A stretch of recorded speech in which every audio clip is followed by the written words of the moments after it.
জয়গুরু বন্ধুরা, আমি রূপসা চলে এসেছি আজকে একটি নতুন ভিডিও নিয়ে। আজকে আমরা গিয়েছিলাম শান্তিপুরের রাসযাত্রা দেখতে। তো আমরা শান্তিপুর স্টেশনে নেমে সেখান থেকে 10 মিনিট টোটো করে আমরা ফেরিঘাটে এলাম। এখন আমরা গঙ্গা নদী পার হচ্ছি।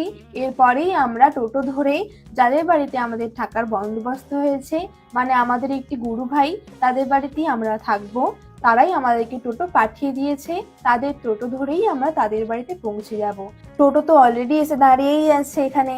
আর আমরা একটু রেস্ট নিয়েই আমরা বিকালবেলা আবার সবাই মিলে ঠাকুর দেখতে বেরিয়ে পড়লাম।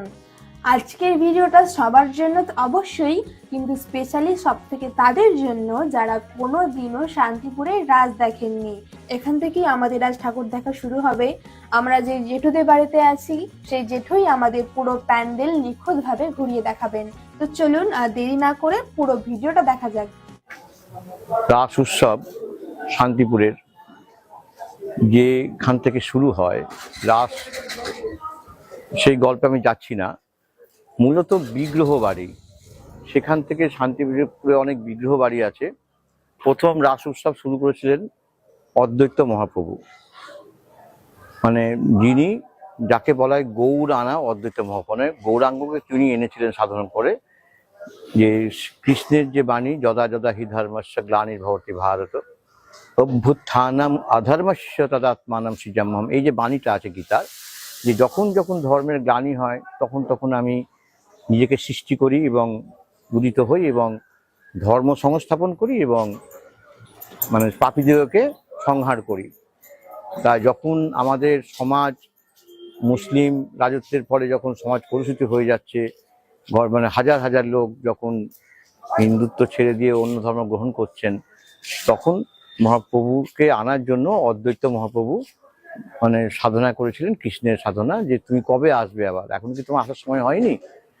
তাই সেই জন্য অদ্বৈত মহাপ্রভুকে গৌর আনা অদ্বৈত মহাপ্রভু বলা হয়। যাই হোক, আমি ইতিহাস এত ভালো বলতে পারছি না, আর ভালো গুছিয়ে বলতেও পারি না। তা সেই অদ্বৈত মহাপ্রভু শুরু করেছিলেন এই রাস উৎসব শান্তিপুরে।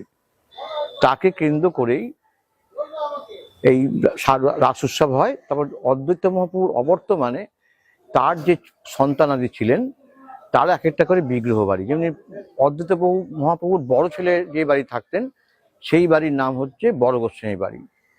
মেজ পুত্রের নাম যেটা, সেটা হচ্ছে গোকুলচাঁদ বাড়ি। এইভাবে তার ঠাকুরদের যে বাড়ি ছিল সেইগুলো একটা করে গোসাই বাড়ি। তখন তারা কৃষ্ণ প্রতিষ্ঠা করে কৃষ্ণের পুজো হতো। এবং রাস উৎসব হচ্ছে এমন একটা উৎসব, মানে এখানে দোল তো সবকিছু তো হয়, কিন্তু যেটা বিষ্ণুপুরেও দেখবেন একটা রাস মঞ্চ আছে। মানে রাধা কৃষ্ণ পূজিত হচ্ছেন 12 মাস এক জায়গাতে, কিন্তু রাসের দিনকে ওই দুদিনের জন্য নতুন করে একটা মন্দির কিংবা একটা করে মঞ্চ বানানো, সেটা হচ্ছে রাস মঞ্চ। এরকম করে আমরা যখন দেখলাম যে মহাপ্রভুর আসার পরে যখন রাস উৎসব শুরু হলো, তার পরবর্তী ক্ষেত্রে নানা রকম ভাবে অনেক বছর পর থেকে, তখন অনেক যাদের বিত্তশালী যারা ছিলেন, জমিদার কিংবা অর্থনৈতিক যারা বিত্তশালী ছিলেন, তারাও কিন্তু ওই গোসাইদের দেখে দেখে কিছু কিছু বিগ্রহ প্রতিষ্ঠা করেছিলেন। ঠিক এই বাড়িটাও যেরকম, এটা কিন্তু এরা কিন্তু কোনো গোসাই বাড়ি, এটা বংশীবদন জিউ বলে এই ঠাকুর বাড়িটা, বংশীধারী জিউ। এর পেছনে আছে মানে খুব এই যিনি করেছিলেন তিনি খুব বিত্তশালী ছিলেন। কথিত আছে তিনি রাজা কৃষ্ণচন্দ্রকে নিয়ে এসেছিলেন এই রাস উৎসবে দর্শন করার জন্য। এবং রাজা কৃষ্ণচন্দ্র যখন এসেছিলেন তখন হাতি যখন এখান থেকে আসছে, প্রত্যেক হাতির মানে হাতি যে একটা করে স্টেপ ফেলছে, প্রত্যেক স্টেপে একটা করে উনি মোহর দিয়েছিলেন। তার এত পয়সা ছিল। সেই বাড়ির ঠাকুর কিন্তু, আমি বলছি আমার গায়ের লোম খারাপ হয়ে যাচ্ছে, সেই বাড়ির কিন্তু ঠাকুর কিন্তু এটা হচ্ছে বংশীধারী জিউ। এখানে মাঝখানে একটা যে মন্দির আছে, সেই মন্দিরে রাধাকৃষ্ণ পূজিত হচ্ছেন, আর দুদিকে দুটো শিব মন্দির আছে। দেখুন, আপনার খুব ভালো লাগবে।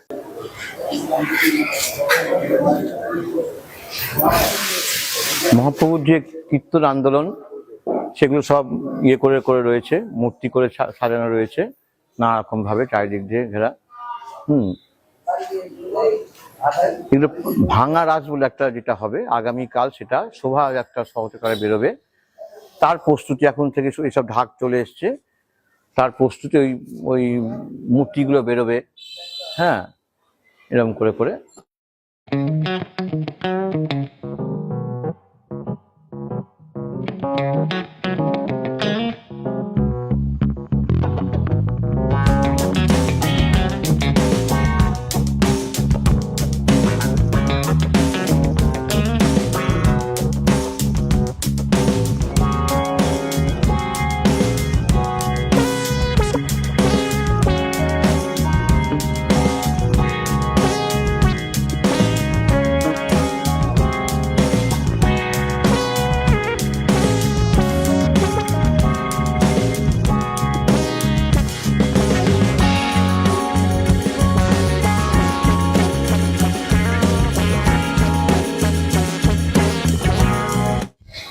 এটা তোলো।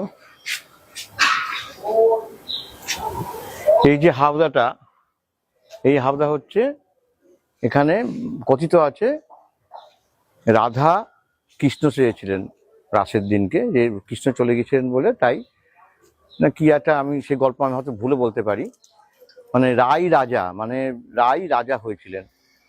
তা ঠিক সেরকমই এখানে ব্রাহ্মণ কন্যা, সে সারাদিন উপবাস করেই থাকবে এবং তাকে খালি ওই জল টল দেওয়া যায়।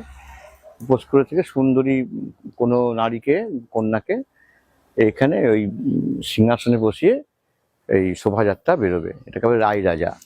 তার প্রস্তুতি পর্ব চলছে এখন এখানে। এখানে সামনে রাই রাজার হাওদা, ওই পেছনে যে আমরা একটা হাওদা দেখতে পাচ্ছি, ওই হাওদাতে সেবিত বিগ্রহ থাকবেন, রাধাকৃষ্ণের মূর্তি থাকবে, তার সঙ্গে কীর্তন থাকবে, থাকবে। সেটা আমরা পরে, যেটা থাকবে সেটা তো পরে দেখাবোই, দেখতে পাবেনি। কিন্তু তার আগে এই প্রস্তুতি পর্ব কিভাবে কি চলছে কি না চলছে, এটা সেজন্য দেখানোর জন্য এভাবে করা হয়েছে। আমরা এসেছি শান্তিপুর রাস উৎসবের একটি খুব নামকরা সার্বজনীন পুজো, ভারত মাতা, আমাদের যে দেশমাতৃকা, সেই দেশমাতৃকার, এবং খুব পুরনো, যারা স্বাধীনতা সংগ্রামী ছিলেন, দেশের তো অনেক রক্ত, অনেক প্রাণ ঝরিয়ে তো কৃষ্ণ।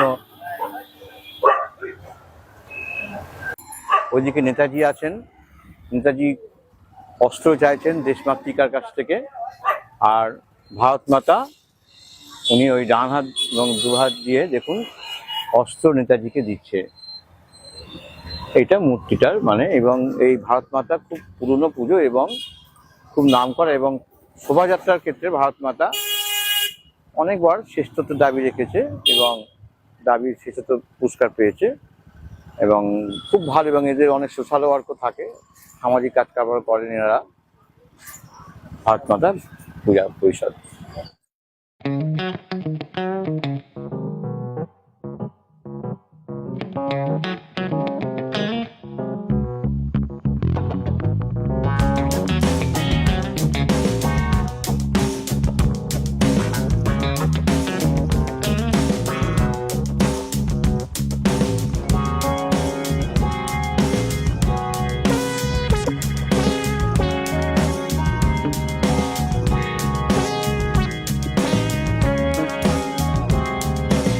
এটা কিন্তু দেখেই মনে হচ্ছে যে এটা সাবেকি বাড়ির কালী পুজো, কারণ দেখুন পুরো গা ভর্তি মায়ের রূপোর গহনা।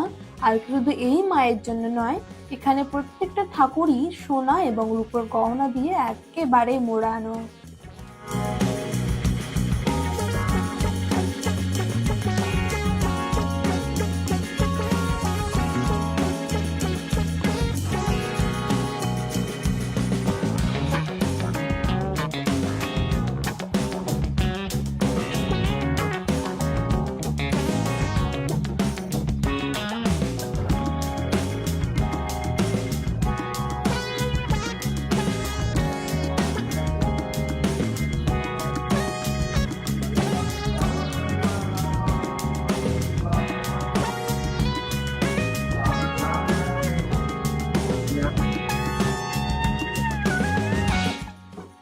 এই যে ছবিগুলো আপনারা দেখতে পাচ্ছেন, এগুলো কিন্তু প্রত্যেকটা হাতে তৈরি করা। দেখুন কত সুন্দর এবং নিখুঁতভাবে আঁকা হয়েছে প্রত্যেকটা ছবি। আমরা যে বাজনাটা এখন আপনারা দেখছেন, এটাকে বলে ডগর বাজনা। ডগর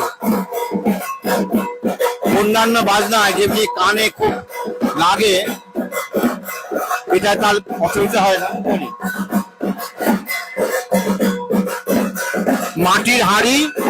মাটির হাঁড়ি করে তাতে চামড়া দিয়ে বানানো।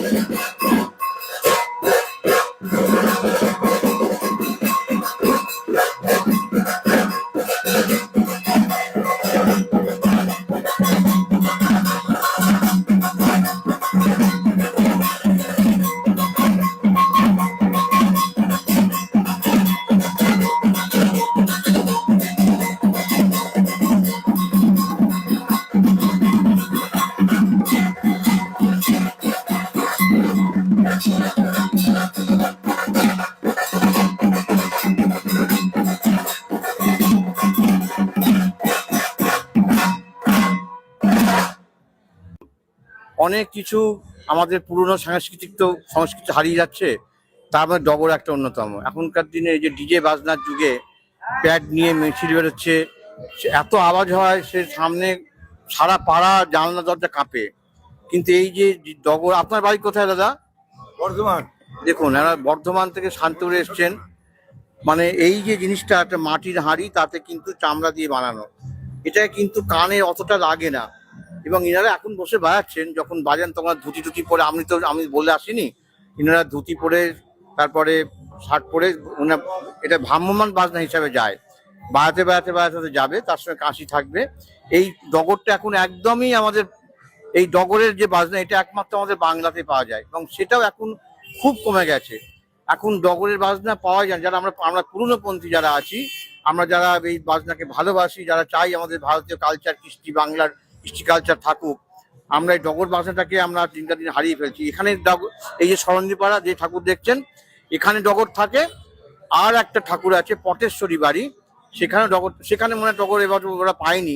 ডগরের বাজনা যারা বাজনার সঙ্গে যারা প্রফেশন যারা যুক্ত, তারা আস্তে আস্তে যেহেতু ভাড়া কম পান, সেজন্য তারা ডগর ছেড়ে অন্য কোনো কাজে যুক্ত হয়ে যাচ্ছেন। এটাকে বলে ডগর, মাটির হাঁড়ি, তাতে চামড়া দিয়ে বাঁধানো আছে, এইভাবে বাজানো হয়।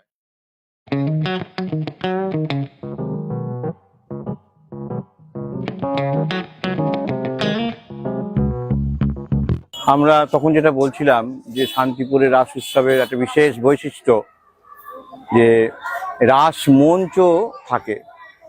এটা আমরা ঘুরতে ঘুরতে বড় গোস্বামী বাড়ি, অর্থাৎ অদ্বৈত মহাপ্রভুর যে প্রথম যে বড় ছেলে আর কি, কনিষ্ঠ পুত্র, তার এটা বাড়ির বংশধর তারা, ইনারা এই বাড়িটার ঠাকুর দিয়ে ইনারা প্রথমে থাকেন, সেখান দিয়ে ভাঙা শুরু হয়।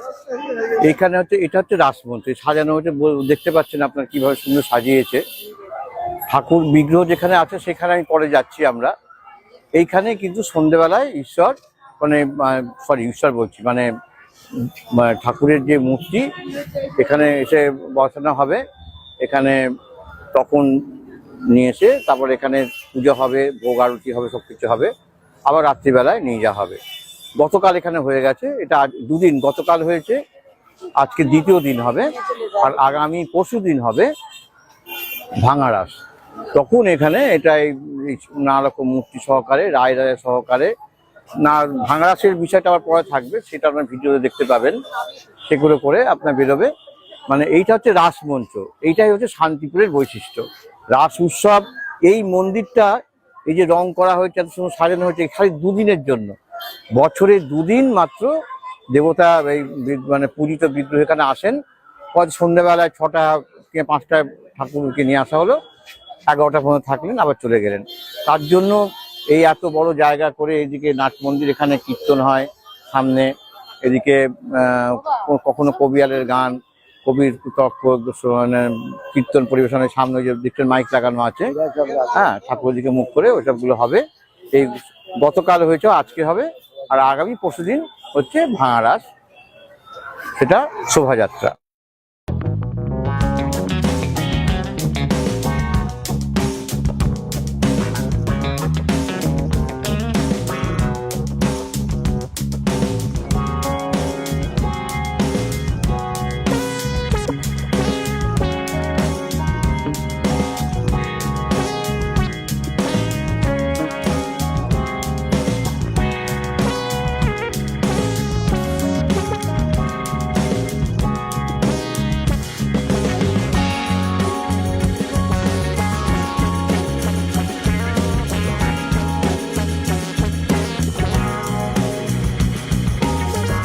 যেটা বললাম, এর আগে আমরা যেখানে গেছিলাম রাসমঞ্চটা, ওইখানে এই উৎসবটা দুদিনই হবে, গতকাল হয়েছে, আজকে হবে। বড় গোস্বামী ঠাকুর বাড়ি, যেখানে পূজিত বিগ্রহ, যেখানে মানে রাধারমন, এই ঠাকুর বাড়ির কৃষ্ণের নাম হচ্ছে রাধারমন। রাধারমনের মূর্তি, রাধিকা মূর্তি ভেতরে আছে, আরো অনেক মূর্তি আছে, সেগুলো আমরা পরে দেখছি। এইটা তোরণ এখানে ঢুকছে। এবার আমরা ভেতরে ঢুকে প্রবেশ করব কোন গর্ভগৃহে, কি মন্দির, কোন মন্দিরে কোন দেবতা আছেন পূজিত হচ্ছে, সেটা পরে দেখছি।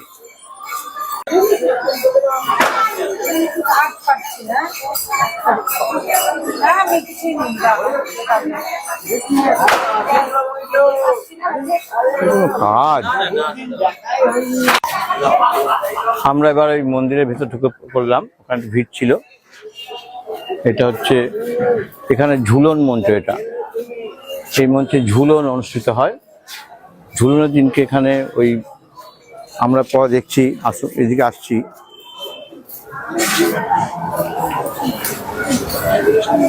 নাট মন্দির, এখানেও ঠাকুর, আগে এখানে ঝুলন হতো, এখন এখানে স্টোর রুম মতো হিসাবে এটা ব্যবহার করা হয়। এটা হচ্ছে ঝুলন মন্দির, এখানে ঝুলন অনুষ্ঠিত হয়। এটা নাট মন্দির, এখানে রোজই গীতায় ভাগবত পাঠ হয়। আর আমরা এবার গর্ভগৃহের দিকে যাচ্ছি। এদিকে আমরা যাবো। আমরা এখানে হচ্ছে ঠাকুর আছেন।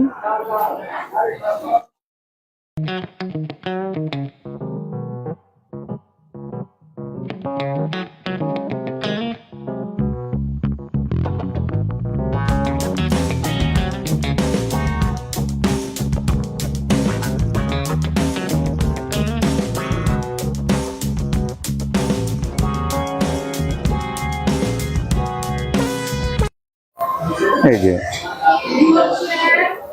সেবিত বিগ্রহ রাধারমন জি।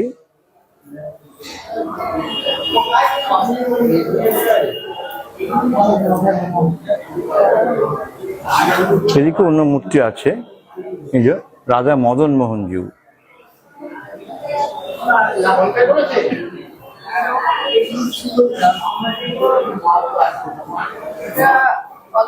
আচার্য সেবা করতেন। ওইদিকে রামের মূর্তি আছে।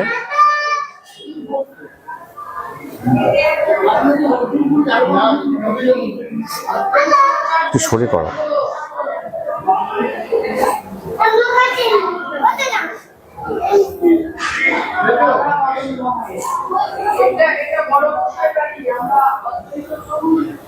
এটা বড় গোস্বামী বাড়িতে রয়েছে আমরা। অদ্বৈত মহাপ্রভুর কনিষ্ঠ বলছি, জ্যৈষ্ঠ পুত্র। তখন আমি কনিষ্ঠ বলেছি, ভুল বলেছি। জ্যৈষ্ঠ পুত্রের বাড়ি হচ্ছে এইটা।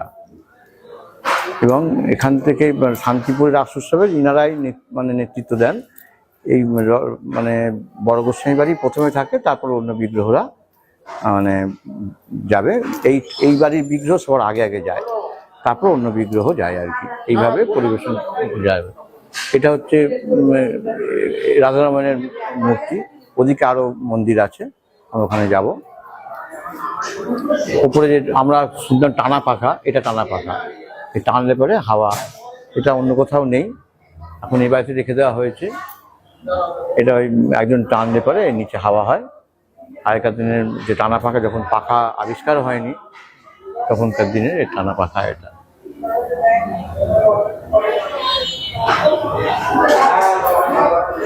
পজ দাও। এবার আমরা ওইদিকে একটা মন্দির আছে গর্ভগৃহ, সেখানে যাচ্ছি।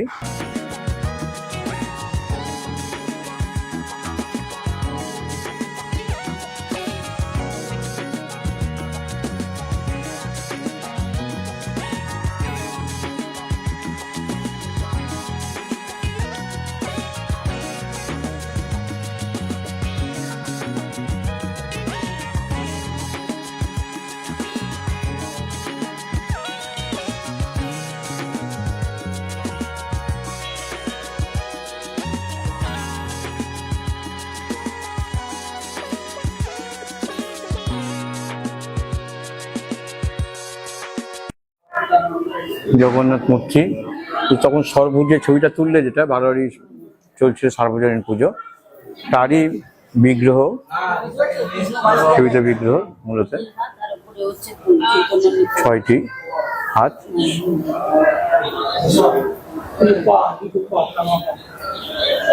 দুটো পা না, 6টাই হাত, পা নিচেই আছে।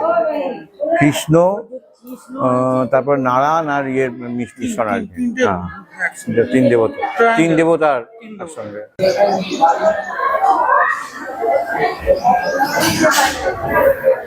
এই যে নাট মন্দির কিন্তু সচরাচর অন্যান্য অনেক জায়গাতে আছে, কিন্তু শান্তিপুরে ঠাকুর বাড়িতে নাট মন্দির আছেই একটা করে বিগ্রহ বাড়িতে। এখানে ইয়ে হয়, শ্রীমদ্ ভাগবত গীতা পাঠ এখানে হয়, ভাগবত পাঠ হয়, তারপরে নাট্য সঙ্গীতানুষ্ঠান হয়, এগুলো আর কি।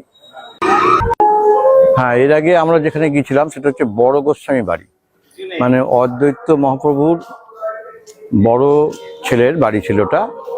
এটা হচ্ছে, দেখুন লেখা রয়েছে শ্রী শ্রী রাধা গোকুলচাঁদ জিউ। ওখানে ছিল রাধা, মানে ওটা ছিল হচ্ছে রাধা রমন জিউ। এটা হচ্ছে রাধা গোকুলচাঁদ জিউ, মানে যে সেবিত বিগ্রহ, সেই বিগ্রহের নাম হচ্ছে গোকুলচাঁদ। এটা হচ্ছে মধ্যম গোস্বামী, মানে মধ্যম গোস্বামী বাটি, মানে অদ্বৈত মহাপ্রভুর মেজ ছেলের বাড়ি হচ্ছে এইটা, তাদের বংশধর এরা আর কি। এখানেও ঠিক ওই রকমই রাসমঞ্চ বাইরে, ভেতরে আমরা যাব যেখানে বিগ্রহ পূজিত হচ্ছেন, এরকম ব্যাপার।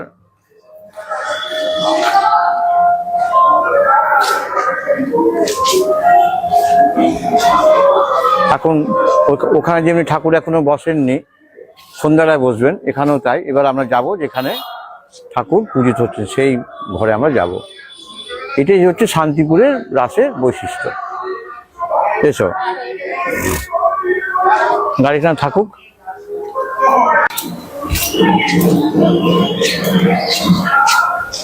এই যে এখান থেকে শুরু হলো। এখানে অনেক যেমনি বিগ্রহের ইয়ে রয়েছে। এটা নাট মন্দির, এটা আগেও ছাদ ছিল, নষ্ট হয়ে গেছে, খুব পুরনো তো সেই জন্য। হ্যাঁ, আগে আমরা এই বাড়ির যে সেবিত কৃষ্ণ মূর্তি সেটাকে দেখে নিই, গোকুলচাঁদ জিউকে দেখে নিই। টেরাকোটার কাজ, এখানে আরো অনেক ভালো টেরাকোটার কাজ ছিল, কিন্তু এখন রক্ষণাবেক্ষণের অভাবে নষ্ট হয়ে যাচ্ছে।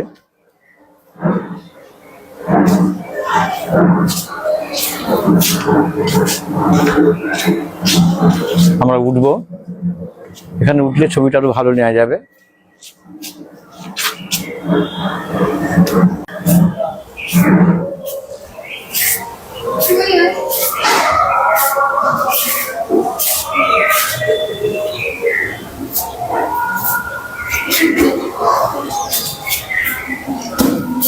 এগুলো টেরাকোটার কাজ ছিল, আগে খুবই ভালো ছিল, এবং করে করে করে বুঝে গেছে।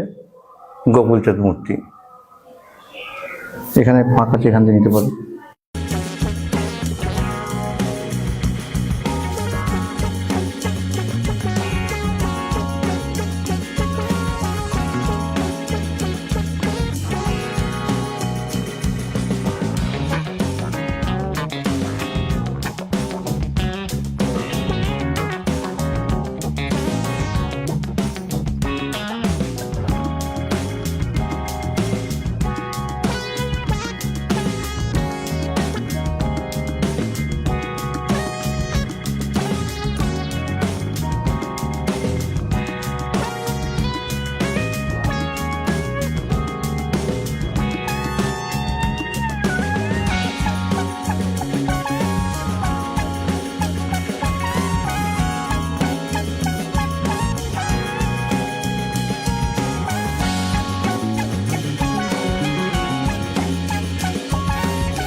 এখানে হচ্ছে ভোগ রান্না হয়, এখান দিয়ে আমরা ওখানে যেতে পারবো।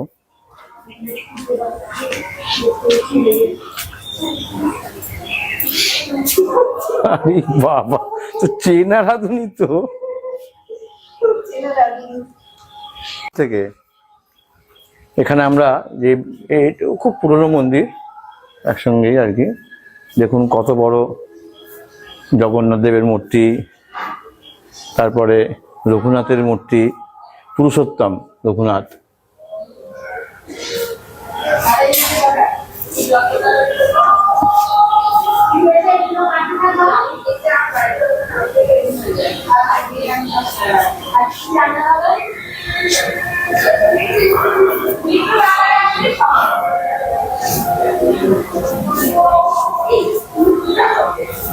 এরকম এত বড় জগন্নাথ মূর্তি খুব কমই দেখা যায়, আমার শান্তিপুরে রয়েছে এখন। আর এই যে ওই যে বিল্ডিংটা, ওখানে যে মন্দির রয়েছে, ওটা দুর্গা পুজো হয়, সে দুর্গাও দেখার মতো। আমরা বর্ষা গোস্বামী বাড়ি গেলাম, দুর্গা মন্দির দেখাতে ভুলে গেলাম।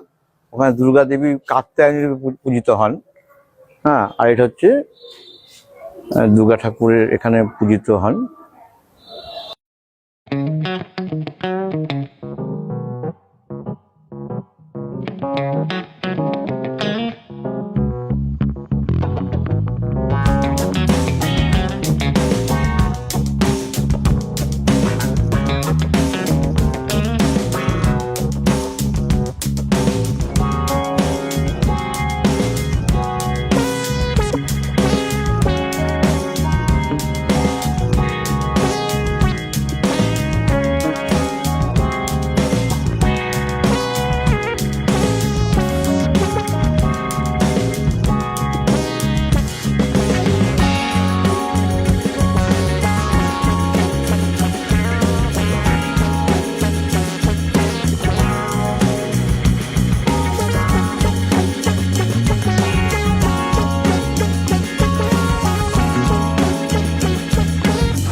আমি অদ্বৈত প্রভুর থেকে 15তম পুরুষ চলছে। আমাদের পরিবারেই 10ম পুরুষে জন্মগ্রহণ করেছিলেন মহাত্মা বিজয় কৃষ্ণ গোস্বামী। আমি তার 5ম পুরুষ। অদ্বৈত প্রভুর পৌত্র দেবকীনন্দন কর্তৃক এই বাড়ির প্রতিষ্ঠা হয়েছিল এবং সেই সময়ে অদ্বৈত প্রভু স্বয়ং পৌরোহিত্য করেন শ্রী শ্রী রাধা শ্যামসুন্দর জিউয়ের অভিষেক কার্যে। তারপর থেকে ক্রমান্বয়ে এই ধারা চলে আসছে। আতাবুনিয়া গোস্বামী বাড়ি ছিল সেই সময়ের নাম, পরবর্তীকালে বিজয়কৃষ্ণ গোস্বামীর নামেই এই বাড়ির নাম হয় মহাত্মা বিজয়কৃষ্ণ গোস্বামী বাটি। আজকে প্রায় 450 বছরের প্রাচীন আমাদের এই বাড়ির রাস উৎসব এবং এই বাড়ির সব থেকে গুরুত্বপূর্ণ দিক হচ্ছে যে স্বয়ং অদ্বৈত প্রভু এই বাড়িতে উপস্থিত হয়ে প্রতিষ্ঠা কার্যে পৌরোহিত্য করেছেন। এটা অন্য কোথাও আর পাওয়া যায় না। সবাইকে রাস উৎসবের অনেক অনেক শুভেচ্ছা অভিনন্দন জানাই। আর সবার উদ্দেশ্যে বলবো, ভক্তগণ আবার আসিও ফিরে অদ্বৈত বিজয় কৃষ্ণের লীলাভূমি শ্রীধাম শান্তিপুরে শ্রীকৃষ্ণের শ্রেষ্ঠ লীলা রাসলীলা দর্শন। এতক্ষণ আপনারা যে সমস্ত রাস দেখলেন সেগুলো প্রত্যেকটি ঠাকুর কিন্তু প্রাচীন অনেক দিনের আগেকার ঠাকুর। আগেকার রাজরাজারা কিভাবে পুজো করতো, তাদের পুজোর কি বৈশিষ্ট্য আছে, সেই সব কিছু কিন্তু ডিটেলসে আপনাদের বললেন জেঠু। এরপরে আর যে আমরা রাস দেখতে চলেছি সেগুলো হচ্ছে এখনকার যে যুগের যে থিম প্যান্ডেল করা হয় সেই সমস্ত ঠাকুর আমরা এবারে দেখে নেব এবং এখনকার যুগের ঠাকুরের কি কি বৈশিষ্ট্য আছে, কি কি মাহাত্ম্য আছে, সেই সব কিছু জেঠু আপনাদের বলবেন।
সুন্দর সুন্দর ঠাকুর আপনাদের কেমন লাগলো অবশ্যই কিন্তু আমাকে কমেন্ট করে জানাবেন।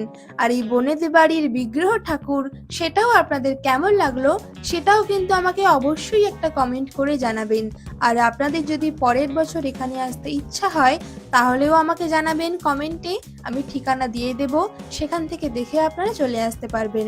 আর এর পরের ভিডিও মানে পরের পার্ট আমরা খুব শীঘ্রই আনতে চলেছি, আপনারা চোখ রাখবেন আমার চ্যানেলে। জয় গুরু।